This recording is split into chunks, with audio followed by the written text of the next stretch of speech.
Oh, man. It says it's streaming live. Oh, okay. Yep. We should be good. Yeah. All right. God, what a miracle. All right. Technology Well, works. let me check my Facebook real quick and see. It is. I think it's working. Okay. All right. I think we're working, Miss Melissa. Yay. Awesome. Good.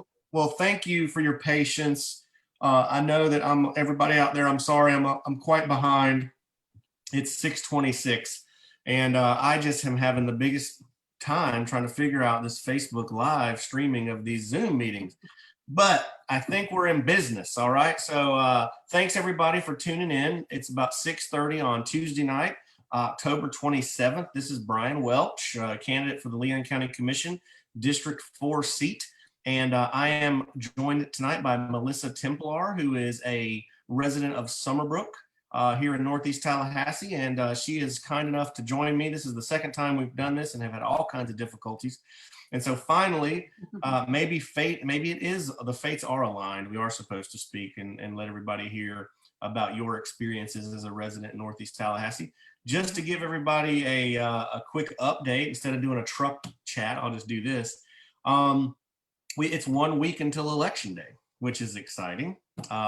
1 week from today. So I tell you what, for me as a candidate, this is something I've been looking forward to for about 18 months, and to be 1 week away, it's very exciting. I was telling Melissa earlier, I think that, things are really working out well. We have a really good chance to win this election and bring some much needed change to Northeast Tallahassee on the county commission and in Leon County in general in local politics. So I'm very excited and very much looking forward to it. Wanted to remind anybody that might be listening also that we are going to be doing some sign waving just at the Northeast Branch Library through early voting, which is, I think, goes through Sunday. But if y'all are interested in doing that, just reach out to me and I will let you know. I think I'm going to be out there on Friday. We were out there yesterday and it was hot as the dickens, but we got a lot of honks. It was very exciting, a lot of fun, and we've had a few people out there most every day. So Friday will be the next day where we have a nice group of people. So without any further ado, Miss Melissa Templar, if you would like to tell us a little bit about yourself, how you got to Summerbrooke, and then we can start talking about some of the issues that you think are important. Great, thank you. Oh, hi, my name is Melissa Templar. I'm a native Tallahassean. I was born and raised here. I moved away for about 20 years and then moved back to Tallahassee and moved into the Grove at Summerbrooke, and then moved into Summerbrooke about, 11 years ago. And got very involved with the community. One of the things how Brian and I met is just through being involved with some of the city and county development questions. There's a big, Bannerman, this whole area is, people come out here because they want to be away from the city. They want it to be more quiet. And one of the things that has really gotten me very upset is our county commissioner, Brian Deloge, is not listening to his constituents. We had a zoning change for Northeast Tallahassee. They want to put a lot of development out here without having the infrastructure in place. I personally reached out to Brian Deloge, and he wasn't helpful. He sent me back a reply that just said he would send me on to the city, and my questions never got answered. And so I'm very disappointed that he did not help the Summerbrooke. When we went to ask him for help in changing the zoning change, he didn't help us. So what I like, Brian, and what I'll just ask you is, say in the future there's going to be some issues that come up. How are you going to prioritize the neighborhoods? Because there's going to be, you have to kind of balance growth, development with what existing neighborhoods want. So how are you going to balance that? Yeah, I think that's a great question. And when I spoke to the Summerbrooke Property Owners Association last week, I believe it was, when you guys were interviewing candidates, I said the same thing. And I've said this many times in public forums. When I got into this race or started thinking about it, really was January of 2019. So, basically almost 2 years ago. I guess January 2021 will be 2 years. as somebody who lives in the Northeast, and I remember reading about the issues that Summerbrook was having with the county commission in terms of the rezonings that were going on along Bannerman. I felt the same way that you guys did. It kind of miffed me. I'm like, wow, you really don't think about it until you think about it. But if you live out here, now I know Summerbrook is in the city limits, but I mean, I live more or less the same distance north as Summerbrook, and I'm not in the city limits. And so for me, I thought, well, if you live where I live, your county commissioner is the only local elected official that you have. And so certainly Mr. Deloge, even though you guys are in the city, he really should be a pretty staunch advocate for the neighborhoods in District 4, regardless of whether they're in the city or not. Even though the city has jurisdiction, the county commissioner, that one individual serves really has a more focused service on your needs. And so for me, I saw that issue, and I saw the Ox Bottom issue that was similar. And then around about the same time, I noticed the Lalani issue, which was kind of similar. And then, for me, one of my big issues was the Northeast Park. So I sort of saw these confluence of issues, if you will, and not the least of which was the Summerbrook rezoning right there at Bull Headley. And so, I mean, one of the reasons I got into the race was your issue. And I've said this repeatedly too. I mean, I would have voted the opposite on that issue. And people have told me, oh, well, the owner has development rights, and they would have just sued the county, and the county would have lost. But then I've had environmental attorneys say, oh, yeah, well, they wouldn't have lost, And so I think that it's incumbent upon your county commissioner as your public servant to always put the interests and the desires of your residents first. I mean, that is not necessarily like a polarizing national, political, ideological, partisan type issue. This is a land use zoning. So it shouldn't be hard for your county commissioner or your local elected official to side with you on that, right? This is not like this isn't gun control. This is land use zoning. And so your county commissioner's first priority needs to be serving the residents who vote for that person. And in this case, and I think in those other cases we highlighted repeatedly, we've seen where that hasn't happened. And that's really, really frustrating. And as somebody who lives in the Northeast, when you sort of you sort of combine all those other issues and layer those up, it all becomes extremely apparent that our interests aren't necessarily being served or made a priority. And so if we hypothetically flash back to that issue, my understanding, and you can clarify this for me, is that some of the folks in Summerbrook, and I remember y'all got up in arms and you went down to the county commission meeting and you stood up in front of the county commission and you said, we don't want this, or at the very least, we want to have our voices heard and how this looks, what these densities look like, what can we do to mitigate some of the impacts this is going to have, what kind of commitments can we get from you guys to put in transportation infrastructure and things like that. And you were more or less rebuffed. I mean, some of the things I've heard were, you got up there kind of going as neighbors trying to advocate for something you thought was important, and the developers and their attorneys were there just ready to pounce on you with no assistance from your county commissioner. And I just think that's terrible. So hypothetically, if I were in that situation, I would have certainly stuck up for the residents of Summerbrook and would have voted against that interest, with at least to the extent that I would have made sure that the Summerbrook residents' concerns were heard. So is that similar to your recollection of that event? Well, I can tell you, we had numerous neighborhood associations all around Northeast. We had banded together. We had talked to the different commissioners. In fact, when they went to vote, the now Mayor John Daly voted against it. He agreed and said, the infrastructure is not in place. That is not a good place for a higher density zoning at this time. Not saying that it's never, but at that time, that would have been the perfect opportunity for Commissioner Deloge to say, you know what, I agree, this is not what my constituents want. I expected that, but instead he jumped up and said, no, this is, I vote for it. And then of course, all the other commissioners followed suit because they were following what he wanted. And we were all appalled by that. Yeah, no, that's my understanding. That's what I've been told, is that he was like the first one to make the motion to move on with the rezoning. I mean, there's a lot of incidences where I think it's fair to criticize Mr. Deloge's service. And I really, my goal in this campaign is not to just bag on Mr. Deloge. I just want to be fair. And I've been called a liar for even criticizing him about these things, which I don't like at all, but I get it. It's politics. But, you know, I think these are fair criticisms. And there's no greater example than that, where you have residents who have taken it upon themselves to come down to a county commission meeting to voice their opinion. And, you know, the county commissioner who doesn't even represent your area votes with you.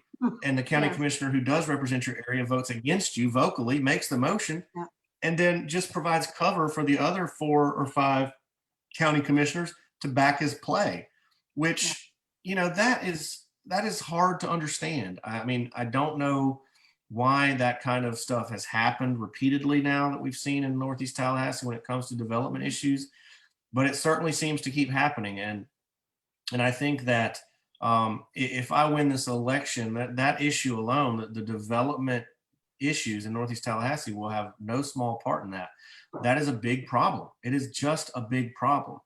And so, no, I totally understand. And hypothetically, I would have voted against that. And my whole position in this whole campaign, no matter which neighbors I'm talking to, no matter which forums I'm in, is always that it seems like development interests get kind of a carte blanche. You know, they kind of get what they want when it comes to zonings and densities. There's not a lot of resistance given to them. Yeah. But our neighborhoods kind of are left to their own devices to kind of fight for themselves and try and, you know, and advocate on their own, hire outside advocates or traffic consultants or whatever. And I can't fathom that. My vision of a county commissioner or any public servant is to serve the needs of the public, you know? I mean, it's not a novel concept to think that a public servant should serve the public and not themselves. But unfortunately, I think we see that, you know, at all levels of government and politics is, you know, it becomes about money and it becomes about power and it becomes about ambition. And I think that my opponent is certainly an ambitious guy. And I don't know what ends were justifying those means, but it certainly is fair to criticize and be suspect. And I think it's fair for folks in Summerbrooke and Ox Bottom and Killarney Estates to be mad about it, you know, and I think that's what we're seeing. So how are you going to know, say you get elected, how do we make sure that you're not going to go down the same path that he did and ignore us? How are you going to make sure that you stay attuned to us? Well, I think meaning great neighborhoods. Yeah, no, absolutely. I think that's a fair question. I imagine if you'd have asked Mr. Deloge 14 years ago, he'd have said the same thing. You know, he's going to advocate for neighborhoods. And I think that a part of it is to what extent do you live in the community, right? So like for me, I drive down Bannerman Road quite frequently. I have friends that live in Summerbrook. You know, I teach at the high school in the community. I shop at the Publix. I drive all the roads. So, I mean, I live, work, and play in the community. My kids go to the schools. My kids play in whatever excuse we have for a ball field or a park at that time. So I think that in and of itself, again, novel concept, right? Live in the community that you serve. You know, I think that is important. And so, you know, I know politics is a corrupting thing and power is corrupting and influence is corrupting, but I just see myself as a regular person, Melissa. I don't really think of myself as any kind of like powerful or influential person. I live my life every day just because I want to make a difference in other people's lives. And that's why I'm a school teacher. And the most important thing in my life is my family. And so I want to make sure that when my kids speak of me, they speak well. So not to get too sort of transcendent, but my position in doing this is to really serve the community, which I think is a novel, again, it's like, it's a novel thing, right? Like I've always been that kind of person who's like, man, how awesome would it be to win the lottery, right? I've always thought that. And you know why I think that? Why? I think that because how awesome would it be to give all that money away? That's honestly how I feel about that, right? Like I've always said, you know, all these people with such great privilege and power, you know, like what an awesome opportunity to be benevolent and like really impact lives and change people's lives. And so people talk about, oh, people that win the lottery, you know, they lose it all going to the strip club or something. I'm like, listen, I think if you're not if you're not the best person before you win the lottery, you're not going to be the best person after you win the Mhm. lottery. And so for me, I always think like, man, what a great privilege to win an elected office or to win the lottery or be a successful business person, because then you can just give all that back. And so for Mhm. me, I see this as a tremendous opportunity, right? If I'm given the privilege to be elected, I think of it as an amazing platform to really like do unusual things, which, today in this day and age, the unusual thing is the right thing, which is a little bizarre, but I really take a lot of pride in trying to do the right thing. And so for me, to be your county commissioner and to say that my interest is your interest and that my special interests are neighborhoods, I mean that in the most visceral way, like I want Mhm. you to be happy. And that is what you should expect from your county commissioner, is to advocate for that, to protect your quality of life, to be your voice at the table so you don't have to hire somebody to be your voice at the table. Yes. And Yes. so to me, again, it seems like a novel thing, but it really is what we should do, right? And so Mhm. I take a lot of pride in doing what I think we should do. And then so if I were your county commissioner, I'd like to think that I would maintain a humble and sort of decent perspective about the privilege that I would have to do that. Now, how do you think, if you win the election, you'll be, a new commissioner, and you're not going to have all the connections like, Commissioner Deloge does. He's been in the same role for many years. Mhm. How do you think you'll be able to, influence the other commissioners, or really navigate this new position and be effective for us? Yeah. Again, I think that a lot of people don't realize how influential this District 4 County Commission seat really Mhm. is.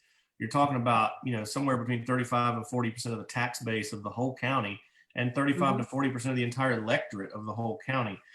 And so I think because we've become kind of accustomed to a laissez-faire, kind of hands-off county Mhm. commissioner, I don't think we really realize, that if you have an active, engaged, involved advocate of a county commissioner, that person can have a big impact on how other commissioners vote. So just in that scenario that we Mhm. outlined before, if Commissioner Deloge had just come right out and said, "Hey, I'm with my people here. If we can't find something that's amenable to them, I'm not going to vote in favor of this zoning change." You Mhm. already had John Daly on board with you. It was an Yep. election year, so there's Yep. all kinds of reasons why he did that. But hey, you got two, right? You only need Right. two more. I Right. promise you that Commissioner Dozier or Commissioner Proctor or Commissioner Lindley or Mhm. somebody would have gone along with Commissioner Deloge and at least I paused agree. it or done something. More And so, discussion. yeah, I mean, Yeah. again, they're going to give deference to him or whoever sits in that Mhm. seat. I mean, it's like, like Commissioner Proctor said when they did Walani, which I think Mhm. was quite interesting, right? He said, "Listen, these are your people, Deloge. These Mhm. ain't my people. These are your people. And Mhm. if you're okay with it, these are the people going to be mad at you. They're not going to be mad at me. They're going to be mad at you." I think And that's they that's are, and fair. they're mad at him. Yeah, yeah. I mean, exactly. And I think that that's fair. I think that's not insane to say. Again, it's the indignation of surrounding, calling me a liar and stuff like that. I think is pretty fascinating, but and a little frustrating. But I mean, that's fair, man. That's fair criticism to be made. These are your people, and if you're Mhm. taking positions against their positions, it begs the question: whose interests are you serving? Yeah. And I think that's what all the folks in Summerbrook are wondering. When that happened, whose interests are being served here? So Yes. for the first time in a decade and a half, the folks in Summerbrook have an opportunity to pick somebody else, and not just the folks in Summerbrook, but everybody in Northeast Tallahassee. And I don't think it's crazy to ask for that. 14 years. I mean, that's a long time. My daughter's Mhm. 14 years old, my oldest child. So I've been a teacher for 14 years at Childs. I mean, Mhm. half a career, if you're talking about a 30-year career. So Mr. Deloge wants to be your county commissioner for 18 years. I mean, goodness gracious, 8 to 12 years is about all you should get, really. I just don't think it's We need some healthy. fresh blood. Yeah, I mean, it's just not healthy. It's not good for the process to Mhm. have people in there that long. I think it just naturally, you lose focus, you lose sight of what you're supposed to be serving. You potentially have the people getting in your ear that could change your decisions based on other things. And so, yeah, I think that the county commissioner for District 4, you would build coalitions. You can't talk to other commissioners in private, which I think is very difficult. That's obviously sunshine violations. Yep. But you have to represent the interests of the people that you serve, and then you let that be known in a public meeting, and then those commissioners will, again, they tend to defer to you. And so, even though I don't have the experience or the breadth of connections that Mr. Deloge has, I would like to think that I know enough people. I always say this: I know enough people to know enough people. I wouldn't have gotten this far as a candidate with over 400 donations and $55,000 in donations if I didn't know some people. Right. So I would like to think that I just kind of have my perspective about people is, people are just people. Everybody's like, I'm not intimidated by people. And so for me, it's a job. So my responsibility, it's all about perspective. My responsibility is to represent your interests. And then I need to talk to whoever I need to talk to let that be known and try to navigate those waters. But at the end of the day, people are just people. Everybody's capable of being spoken to, and everybody's capable of negotiating a position. And so that's how I would approach it. Well, if you do get elected, I can tell you a lot of the homeowners here in Summerbrooke, as well as other, Killorn, Ox Bottom, some of the biggest concerns are around whether Bannerman will actually ever get widened. We've already seen all this development along Ox Bottom. Traffic's getting bad. We have all this development now planned for Bannerman. I'm worried about what that road is going to be like. I'm worried about the schools. I'm worried about all the overcrowding. Do you think you'll be able to help with that or help navigate us through that? It's going to be challenging coming up. Yeah, well, there has been some movement on that, to Mr. Deloge's credit. Okay, now what motivated that movement to happen? I don't know, but I would suggest that you're probably staring at it. So there has been some movement on widening of Bannerman Road, and it's supposedly being fast-tracked a little bit within Blueprint. We're going to have to actually borrow money to facilitate the widening of Bannerman Road, which I really don't like. Because we're fast tracking it, we're sort of pushing it up the project list. And in order to do that, we have to bond money to pay for it. I think it's a $100 million project. So we're gonna have to borrow a substantial amount of money to get that done sooner rather than later, which again begs the question, why wasn't it done long ago? Right. Why couldn't it have been prioritized further up the list long ago? When Blueprint was passed, that's a 20-year outlook on those Blueprint dollars. And so they have big lists of projects, and it's just about prioritizing them. There are scoring and guidelines and all that, but at the end of the day, it's about prioritizing it. So if somebody's not down there going, "Hey, Bannerman Road is a priority to me, your District 4 County Commissioner. I've got 35% of the voters and 35% of the taxpayers. It'd be nice if we could get this done sooner rather than later." And so Bannerman Road is going to be widened. I think they're going to start in the next couple of years, and it'll probably take a couple of years after that. So I think by 2025, 2024, Bannerman Road. They'll just start. Well, I think it should be done. I think they'll start turning dirt in 2 years, I think is the timeline. So you're looking at, by the end of, if I were to be elected, by the end of my term, Bannerman Road should be widened all the way past Summerbrooke, which is, again, very much needed and should have been done long ago. Yep. And so Mr. Deloge likes to acknowledge these problems, but he just doesn't like to own his responsibility or role in creating them.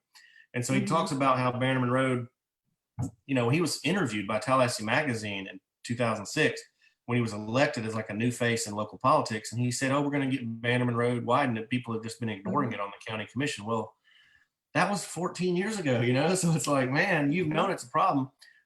It needs to be widened. They say he says he would never have allowed Killorn Lakes to be built on Bannerman Road, which I think is, okay, then why are we letting Chastain Manor be built on Bannerman Road? Exactly. Why are we letting the Cawthorn property be built? It's like you can't have it both ways. If you're going to acknowledge that development's been kind of, ripshod throughout Northeast Tallahassee, why are we continuing to upzone or allow development Amen. in lake protections, in areas that were previously lake protection zones? So not only are we allowing development, we're changing zoning to allow development, which is just, I mean, people are right to criticize that and throw up the red flag. So I think that, I think that that'll get done. I think that the Welaunee property is going to start moving if I were to be elected in my first term. So there's going to be some big things happening, but I can tell you, if I served 8 years on the county commission, I would like to serve, if I were to be elected, I would like to do 8 years or even 12 years, which I think, you really need 8 to 12 years to get a lot of these big projects done because the timelines are so out there. Again, I think Mr. Deloge had 14 years and you haven't seen a whole lot of movement. So I would think that in 8 to 12 years, you could see some movement under my leadership. But, I think that after that, I mean, if we don't have a Northeast Park in 8 to 12 years, I mean, I got. Well, that was my next question. Right. I've got a young child and I'd love her to have access to a Northeast Park. How do you think, will you get that done? Yes. So again, it's one of those things. It's a blueprint project. It's the only recreational ball field project in blueprint, but it's been in there for 12 years, 14 years. I mean, it's been there the whole time, and it just doesn't get prioritized. And so the county has bought the property. Mr. Deloge bought the property, which is actually 2 miles north of Childs on Proctor and Thomasville Road. That's really not where it needs to be. It's like right in the middle of Horseshoe Plantation, I think, is the property. So it's a big swath of conservation land. What do they call them? Easements, conservation easements. And then there's this 100-acre park that really is not an ideal location. It really needs to go in the Welaunee property. And so I envision, hopefully, as we move along with Welaunee, that we can get 100 acres or 80 acres or 60 acres donated as a part of the easements and greenways that they set aside, and get a park built there, somewhere down there near like Celebration Baptist on Centerville Road, which would really, the Centerville Road corridor is really the one that needs a park. If you live in Killarn Lakes or Summerbrooke, you're not as far away from Meridian as I am. The problem with Meridian Park is it's over capacity. I mean, it's packed to the gills. And so, where we put that park and what that park looks like, those are questions, but those questions aren't being asked right now. I think everybody kind of acknowledges that the current site is not really where the best site for that to go. So, those are negotiable things, but I think it's just a priority. I mean, my daughter's 14 years old and she's never had that park to play in. And the fact of the matter is, even though, again, I get called a liar by Mr. Deloge for saying this, but there is not a ball field in District 4. There is not. There is not a public ball field in District 4. People go, oh, well, there's Tequesta Park. Well, Tequesta Park is owned by Killarn Lakes Plantation. Summerbrook has a nice little playground owned by Summerbrook, And so I think that's why we've gotten by so many years without putting the pressure on our elected officials, is because Killarn has 10 parks. Killarn Lakes has several parks. Summerbrook has golf course that you can walk on, and a park and a swimming pool at the country club and all that. That doesn't mean that the government gets a pass. Our elected officials should provide us an adequate community center. We should have really nice athletic and active ballpark facilities. We just deserve all that, just like any other part of town where you've seen newer parks built. So, I think, again, it's just making it a priority. And I can promise you, I would make it a priority. I mean, day one, I've been harping on that and Bannerman Road and responsible growth and development since the first day I got into this deal. So, well, I can tell just from as long as I've known you and just our conversations, I think you will make enough noise to really represent our district. So I'm excited that you're running. I'm proud to support you. And I encourage all of our neighbors to support Brian Welch. We need a new face. Well, I really appreciate that. Again, I think that you said it well. It's about making noise. I mean, I think, unfortunately, because the District 4 County Commission seat represents, the most affluent part of the capital city of the third largest state in the country, that some people see that as a platform for, advancing their own Right. resumes or their own interests. I have no desire to do that. I seldom leave District 4. I seldom go south of I-10. Like I said, I really do. I used to work outside of District 4. I used to work downtown, and I would come drive under I-10, and there was like this relief would come over me, And so for me, this is my home. This is where I live, and I have no desire to like parlay a county commission seat into like a congressional seat or anything like that. I just want to sort of get in where I fit in and do the best I can. So in that sense, I am very much, I guess, what you would call a populist candidate in terms of being pretty insular to Northeast Tallahassee. Now, I recognize and appreciate the concerns of the broader community and certainly want to play my part in fixing those problems, but my priority will be Northeast Tallahassee. I mean, there's just no two ways about it. I mean, if you live south of I-10, you cannot vote for me. You cannot, if you have a problem, you can't call me and ask me to look into your problem if you live past south of I-10. Now you could, and I could just go to your county commissioner, your city commissioner, but my first priority has to be the folks of Northeast Tallahassee. So that will be my priority, and I will fight like. You had me at hello. Yeah. I mean, it's crazy though, right? It's what you would expect. It's like, it's become, we're so, I think, jaded by our current situation that it's like, it's refreshing to hear what should be just expected. So yeah, I will make a lot of noise, and I will advocate for the folks in Summerbrook, and if there's contentious issues that come up, that'll be my first stop, is the people in Northeast Tallahassee. Don't talk to us. Yeah. Well, promise us then, if you get elected, if issues come up, you will talk with us. We will hunt you down. There's no question. I mean, it's the Gloria Arias from Killarn said the same thing the other day, and I'm like, God bless y'all, man. It's like, yeah, of course. She's like, we just want to have a seat at the table. We want to be heard. I'm like, I can't believe you feel like you don't have that. Like, and I understand that you feel like you don't have that. And I feel the same way. It's shocking to me. And so, I have just thrown my hat in the ring, and because people are so frustrated, I've gotten traction. And I just think we have a week from tonight. I mean, at about 7:30 on election night, we should know more or less who's won this race, which is about exactly a week from now, because the polls close at 7:00 on a week from tonight, and it is 6:58.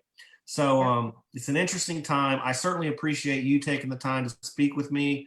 I appreciate Summerbrook's advocacy and the folks in your community who care about your community and want it to be the best it can be.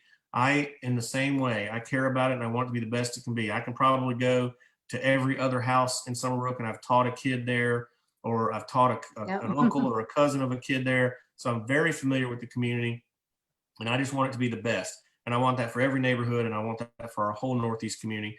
And so I think we have a good chance. And again, I appreciate your support. Thank you for being graceful with me in this technology stuff. I just can't tell you how much I appreciate it. Well, thank you. I appreciate you taking time to kind of walk me through just your beliefs and what you will do when you become our county commissioner. So I definitely wish you the best of luck. I'm keeping my fingers crossed. And from your mouth to God's ears, let's hope that happens. But either way, I tell people this too. They're like, "What if you don't win?" I'm like, well, you know what?